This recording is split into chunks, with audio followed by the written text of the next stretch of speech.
Good morning. This is the BLAINESWORLD webcast that can be found each week on Facebook, YouTube, and LinkedIn. You can also listen in on Spotify, Apple Podcasts, and get more information and find out about past shows at my website, which is behind me, blainesworld.net. I'm your host, Blaine Greenfield, and I'm here in my Zoom studio in lovely downtown Fairview, North Carolina. Each week, we focus on positive news and organizations and information about people and organizations in both Western North Carolina and throughout the country. And toward that end, it's my pleasure to introduce Jeffrey Burroughs, a fine jeweler and president of the River Arts District Artists Association, for being my guest today. Jeffrey, thanks for joining me. Thanks for having me. And you beat me to the punch. I was going to ask you to wave to all your fans and friends who are watching this. You already did. Thank you. Mhm. I should mention that Jeffrey left New York City in 2020, where his fine jewelry pieces were regularly featured in magazines and on fashion runways. He moved to Asheville, establishing roots in the city's arts community, and eventually discovering ways to steer the future of the city's art scene as president of the River Arts District Artists. This is a role that is most rewarding for him and now daunting, certainly with the aftermath of Hurricane Helene. And so the question, Jeffrey, I always ask is, you're from New York originally, from New York City? Okay. And I was born in New York as well. And as a kid, were you always interested in art? Yes, and just to clarify, so I was raised and born in southwestern Michigan, Oh, and I went to the University of North Carolina School for the Arts, and then I moved to New York City, and I was there just over 20 years. oh, okay. That's kind of interesting. So you, you were just a kid. You were just like 3 years old when you moved to New York City or something? I No, no, of course not. Yeah, I actually, my first job was detasseling corn. My second job was working second and third shift at a car manufacturing plant, and that was where I learned to weld. Okay. So what get the question everybody asks then? So I think I got it. So you started here, moved out, came back. What brought you back to Asheville? I think so I was in Winston-Salem at University of North Carolina School for the Arts many moons ago, 20 some years ago. And I remember being in North Carolina and it just being such a beautiful and special state. Uh, my husband and I in 2016 drove the entire perimeter of the United States of America over about 6 to 8 months, I believe it was. And we lived in every major city for about a week or so, either in a hotel or an Airbnb, and was, really looking for what would be the next chapter. And it just seems like I've come back home. Even though I'd never been to Asheville, there is something about the vibrational energy here. And that's very cool because I think we did sort of the same thing too. When we came to Asheville, we didn't go to every state, but we went to 4 or 5 different places and checked them out. And Asheville had a drawer for us, and we came back for a second visit. And we were here, and our second day we bought a house. Hadn't even sold our other house, but just knew this was the place for us. So that's the case with you guys. You just kind of felt Yeah, we right. were here. We were here about a year and a half. I was on a healing journey. I had COVID very early on, lost consciousness, had a vision of mountains. I spent a year and a half in recovery from long COVID, and we just I Googled top 10 mountain towns one morning, and Asheville came up number one. And fortunately, I guess you're doing okay now. You look great, but you're Yeah, feeling good. yeah, I'm very lucky. I'm a part of I think it's about 40% of people who, after the initial vaccine was released, that received, I forget what it's called, I forget the term for it, but essentially like recovery Right. after vaccination. So after about 48 hours after the second dose, I had experienced about 80%, 90% symptom relief. Okay. And now are you 100%? I'll probably never be 100%, but darn, does it feel really close after those 2 years of recovery. So I definitely feel like my old self. So talk about then you come to Asheville then, and at that point in time, you decide you want to start your own business. Is that what happened? Well, I was 10 years in Soho, 10 years in the Diamond District, and my business was a little different in New York. It was mostly focused on just very, very high jewelry or high-end custom jewelry and rare stone commodity investments. So in coming to Asheville, I wanted to do something different. I wanted to create something new. I wanted to be able to have a little bit more levity. I wanted to have more fun. And, I was at this point where I'm in my early 40s and I had spent my 20s and 30s in a certain path as an artist. And I was really curious of what could be next. And I always said I would never open a brick and mortar, and yet I have. And so that when you came to Asheville, that was the first time you opened the brick and mortar. What year was that? So that was just over 2 years ago. So I Okay. was here for 4 years, and it took me about a year and a half to 2 years to find a space that was retail level in the River Arts District. And I knew I wanted to be in the River Arts District. It was one of the things that, upon our initial about year and a half of being here, I just, in falling in love with Asheville, you can't help but just fall in love with the River Arts District, and it's a part of the reason why I wanted to stay. Now you actually could a break. You were telling me off the air that where your brick and mortar store is located wasn't affected, I guess, completely by the hurricane, Correct. We went without power and water for a long time. I think it was about a month. I can't remember even now. It seems like right? Yeah. a fever dream. But we retained no physical damage to our building. We were about 6 feet above where the water line crested at. So, I mean, thank goodness, because unfortunately, too many people, I do too, that the whole business got wiped out. I mean, from a standpoint, even the inventory, everything, they have no business anymore. So Yeah. that wasn't the case with you at that point in No, time, no, I'm very thrilled to have avoided the water and, but I think not even myself included, though there's the challenge of sustaining. I assumed that I have full insurance coverage, and I assumed that my loss of revenue insurance would kick in, but like we all found, it doesn't. So it didn't matter that the tourists stopped coming and they couldn't come for that time. And we were moving into our busiest quarter of the year. And we did what so many businesses do going into your busy quarter. You double your advertising. You double. I doubled, my gemstone buying and my everything that I was making and producing to go into the busy season, and then we missed it. So a lot of us, not just myself, but we have hundreds and hundreds of artists open back up in the what we now designate as the upper rad, who are just holding on and kind of trying to make it just to the spring because we missed our busy Q4 that sustains us through the first quarter of each year. and talk about, Jeffrey, if you would, your particular business. So you have a retail establishment. What kind of stuff is sold there, or what do you produce there? Yeah, so it's a lot of, I mean, it's primarily things that I make. So I have two different lines. I retired one of them, Jack and Fox, this past year. So it's a lot of last ofs. And I sold to over 500 stores internationally in that line. And one of the things I've been trying to do in kind of the discovery of my being here is simplification.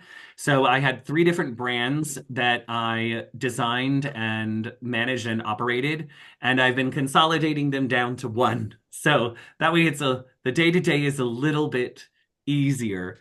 And then I have my fine jewelry line, Jeffrey Burroughs.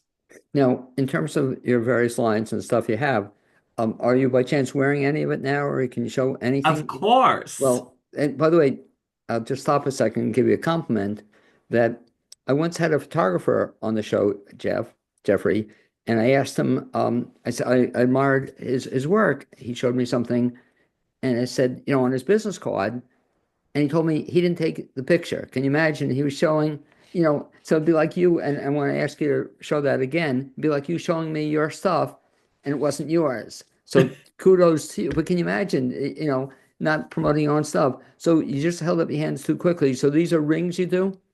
Yeah, I do all kinds of things, and mostly what I'm known for is my custom work. I've been primarily a custom jewelry designer for the majority of my career. Now talk about how do you get your ideas? I'm one of those people that are infested with them. I have I mean, I have sketchbooks and sketchbooks and sketchbooks of collections and ideas. I mean, I'm the kind of person that keeps like napkins around and bits of paper, and I just it's something I have to just get out. So my ideas very much come from my environment, though. Like actually right before the hurricane, I had just created an Asheville collection, and it was going to debut in our downtown location at a show called The Shades of Fall. And it's all these beautiful pieces that evoke the color stories of Asheville, North Carolina in the fall. And it's all these just beautiful colored sapphires and tourmalines that kind of are reminiscent of the fall sunsets and sunrises and the Blue Ridge, in the distance, and all the colors and all the kind of tree textures. So unfortunately, it didn't get to launch in October, Well, but but it'll launch. we just had a show at the gallery downtown, so I was able to debut it there. Okay. Now, in terms of when you do your jewelry work, is this something you do every day? Like I know writers get up, for example, 7 o'clock in the morning, 6 o'clock in the morning, and spend hours writing. Do you do the same thing too with your jewelry? Yeah, I am working on some facet of the business every day. I'm typically designing every day. We have, the cool opportunity that presented itself in being in Asheville, North Carolina was that I don't, so in New York, I had minimums, essentially because, you're overhead. And here I'm able to work with a wider range of budgets, which is really fun, but it's a little different for me. I'm not used to the level of volume that I am experiencing right now. So I'm very much all the time working. Now, talk also about you mentioning that you do custom work for people. What does that entail? So one of my favorite stories is I was working with a client of ours, and she was head up at Calvin Klein Collection, and she wanted to create something for her younger daughter to like an heirloom piece. And she wanted it to be cool and edgy like her. And I was kind of known for some of these armor rings. And so I came over to her apartment, her condo, and just kind of started going through things and kind of just trying to find the story. And I found these letters that her father had written her right before he passed. And so we ended up to, and she's Chinese, so the characters were just so beautiful. So what I ended up doing is taking their last name, and it was very cool. The characters have to be exactly precise. So while typically I do everything handmade, we were able to make like a vector file of her father's handwriting, and we put it on an armor ring. And so it said their initials of their last name, and we made it out of platinum and just covered it in diamonds. And so she could enjoy it right now, and then she's going to leave it for her daughter as a heritage piece of her grandfather's handwriting of their last name. Wow, cool is right. So talk about how long that takes. In other words, if you sit down with, like, for example, if somebody calls you up or comes in, Mhm. and I guess you have a piece already made up, but you can make up a piece per person, and it's fascinating in that I guess it's like an artist that, if I was having a painting drawn, I would sit down with you the same kind of way and tell you what I was looking for. Yeah, every experience is very unique to whatever our client is looking for and what sort of exploration they're interested in going on in this journey of us collaborating. Sometimes it's as simple as, I love this ring you make, I want it in a different way. So sometimes that it's a customization. And then it can also be, hey, my grandmother left me this awful jewelry that's so dated.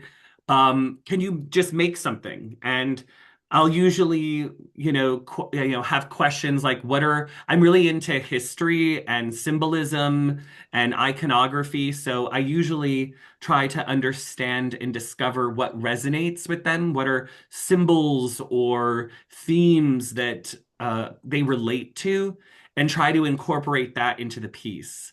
So we also have clients that come to us and actually prepare their jewelry to be passed on. They'll take things and they're like, we just want to make, something simple and elegant and beautiful so we can leave it for our children. And then, it's something they could instantly wear because it's timeless and classic. and then they can decide what to do with it. So there's a lot of different ways in which we engage. Do you ever get a client who gives you an idea and you think to yourself, self, this is a terrible idea, or that, you don't want to do it, but that's what they want. Does that ever happen? Yeah, and I usually guide them in the right direction. I Okay. usually like to remind people that I'm the expert. Well, and talk about the process too. You mentioned just before that people then, I guess, use jewelry to pass on to their heirs, or is that a fairly common thing? Yeah, yes, a lot of jewelry. I mean, jewelry is such an incredible in like medium in general because of its longevity. Jewelry is forever. It's one of the way that we measure cultures and civilizations. I mean, art in general, but because of the materials we use, we tend to stand the test of time. So when something's done well, not only can it last forever, it can be enjoyed forever. Talk about your personal collection. What's the oldest piece you might have, Um, approximately? yeah, I think I made these. I think I made these about God, it's got to be like 15 to 18 years ago now. I mean, that must be cool. You kind of see something you did, then look back on it and say, Yeah. wow, I did that at a point in time. But I'm saying, aside from that stuff, do you own any jewelry that's like very old or that you inherited or got from somebody else? I have some of my grandmother's costume jewelry, and I keep it in a box in my, you know, just like around. Yeah, but it's a great way when you think about it. It must be a great way to remember her or think about your Oh grandmother. yeah, and I still like she's the one that taught I do some macrame and other different kinds of things in my work sometimes, and those were all things I learned from her. What I find a bit amazing about you, Jeffrey, is the fact that you've only been in Asheville not that long and in the retail location for 2 years, but all of a sudden then you got involved in this River Arts District Artists Association. And you were telling me that it's been around for a while. Is that correct? Yeah, it was established in the early 2000s. Okay, so before you got to town, what's the idea behind it? Yeah, when so if you go back about 30 years ago when the River Arts District was in its infancy, it was a lot of dilapidated buildings that artists were taking over, inhabiting, starting to use as studio spaces. Sometimes they lived in them as well. And just over time, it started to grow.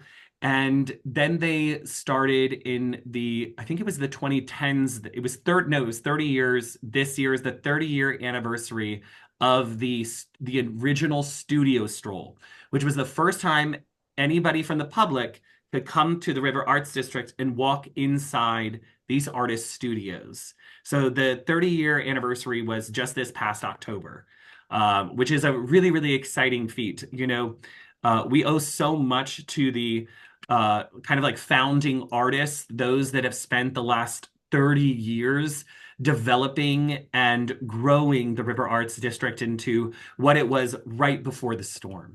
Now, when you did that, and I recall hearing about it at the time, were some of the original artists still around? Yeah, we still have a lot of the early adopters. Aurora Arts, which is 375 Depot Street. There's a studio there called Trackside Studio. And Julie and Michael own and operate that gallery and are also both artists. And, they've got between the two of them, I think it's something like they've served 15 years on the board or something.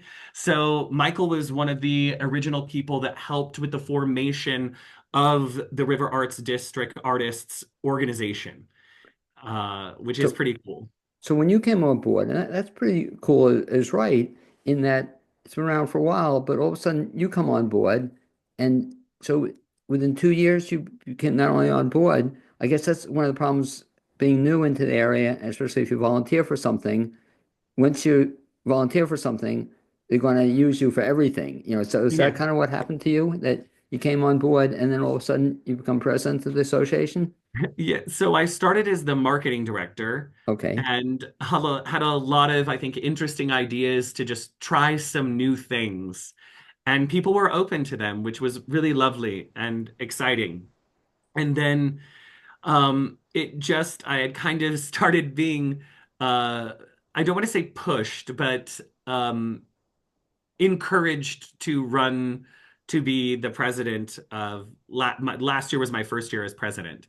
So it was that time the kind of trajectory I'd had three really clear touch points that were my goals for 2024. And it was three big things we needed to do. So the River Arts District Artists is a 501(c)(6), which is like a Rotary Club. It's a membership Right. organization. So I said the first thing that I would like us to do is to start a foundation because pre the hurricane, our fight and battle, I guess you could say, was fighting gentrification, just like everywhere. Sure. Artists come in, make something cool, developers come in, help build it up. The studios are no longer affordable, et cetera, et cetera, et cetera. And so I wanted us to establish a foundation so that way we could start seeking funds to help supplement and create supplement rents with art scholarships. Also, really help pushing the diversity of the River Arts District and making more spaces affordable to invite people from the BIPOC community to also be fully represented within the district. So it was kind of this big push to really not only highlight the River Arts District as a premier destination in the United States for art and culture, but protecting the artists that inhabited the over 700 artists in a span of a mile that range from professional to craft to emerging. You know, there's nowhere like it in the country that you can experience this huge range. So that was one thing was establishing a foundation. The second was is that we are a completely volunteer-based organization, and with over 700 artists, it becomes a little bit difficult to manage. So I was pushing that even if it was 10, 15 hours a week, we really needed to hire an executive director to help us grow the foundation and the organization to ensure the longevity and the future of the River Arts District artists. And so, like 2 weeks, I think it was, before the hurricane, we had an executive director and an operations manager start. Which was like, I think 10, 15 hours a week each. And now obviously those are full-time I positions. was going to say, so is that person on board still or stayed with you? Yes. Okay, great. And that person, but we'll give a shout out. That person is who? Kim Huntermark. She's Oh, our executive director of Rata Foundation. And then Sina is our operations manager. okay. When, by the way, kudos to you because that's pretty cool to come to a board, and I've been on lots of boards, and to get your ideas accepted and get your ideas accepted so quickly. That I mean, those are two powerful things you've done. You mentioned a third one. What was the third one? The third one we were very close to achieving, but we wanted to open a welcome center within the River Arts Great. District to help people navigate. What we have now, in thanks to the Radical Hotel, who has donated 24 North Lexington, which was a former gallery as well, and it's right next door to Table, the restaurant. Sure. So now that's kind of acting as a welcome center and an outpost. So we have a 3-point mission in that space. And the first one is when you come into the space, if you go to the right, we're highlighting displaced artists from the River Arts District that lost their studios, their collectives, their galleries. And then on the left, we're highlighting the upper rad. So, we have this designation now. We have the lower rad, which is the part that is rebuilding and closest to the river. And then we have the upper rad, which is the area that we worked so hard, nonstop over months at a time to reopen. And so that's really exciting that we're now open and visitors can come and shop and support artists along Robert Street, Depot Street, Klingman Avenue, and Artful Way. So the left side of the River Arts District outpost will feature and showcase artists and what buildings they are so that we can encourage and then educate them where they can go and support artists that are in the upper rad. And then the third point being to continue to raise awareness about the RADA Foundation, which at this time is the only way to directly support the artists and the River Arts District directly, unless you shop, of course, with an artist or work directly with an artist in the River Arts District. And since you mentioned foundation, Jeffrey, if you would, just how do people find out about that or get more information?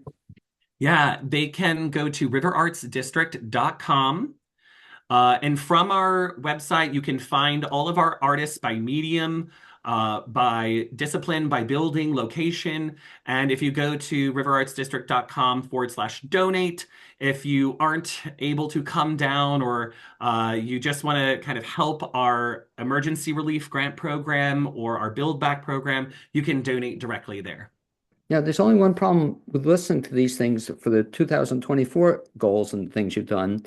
But boy, it seems like it's going to be tough for you to beat this in 2025. I mean, that was a pretty ambitious thing to come into. I've never heard, a rookie come into an organization and have these three ideas. But to your credit, you actually got them off the ground. I mean I mean that really is cool. So put you on the spot. Do we have, are we going to continue these, or do you have any other things you want to be doing in 2025? Yeah, we have a lot planned for 2025 and onward.